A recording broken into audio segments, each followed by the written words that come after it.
আলহামদুলিল্লাহ। কঠিন একটা প্রশ্ন হলো যে এই ইসলাম সম্পর্কে কম বেশি আমরা সকল মানুষ জানি না এমন মানুষ নাই। যে ব্যক্তি বাংলাও পড়তে পারে না, ইংলিশও পড়তে জানে না, আরবিও জানে না, তাকেও যদি আপনি জিজ্ঞাসা করেন যে নামাজ কয় ওয়াক্ত, তাকে যদি আপনি জিজ্ঞাসা করেন যে নবীর সুন্নত কী কী, মোটামুটি কমন অনেক বিষয় সকলেই জানে, কিন্তু একটা সমস্যা হলো সেটা আমরা মানি না।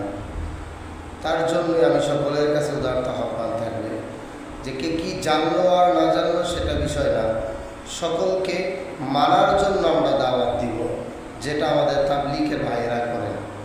আমরা মুসলমান হওয়া সত্ত্বেও তারা আমাদের কাছে নামাজের জন্য দাওয়াত নিয়ে যায়। আল্লাহ রাব্বুল আলামিন আমাদেরকে নবীজির সুন্নতগুলো, রাসূল করিম সাল্লাল্লাহু আলাইহি ওয়াসাল্লামের রেখে যাওয়া দিনের জন্য অক্লান্ত পরিশ্রম করার তৌফিক দান।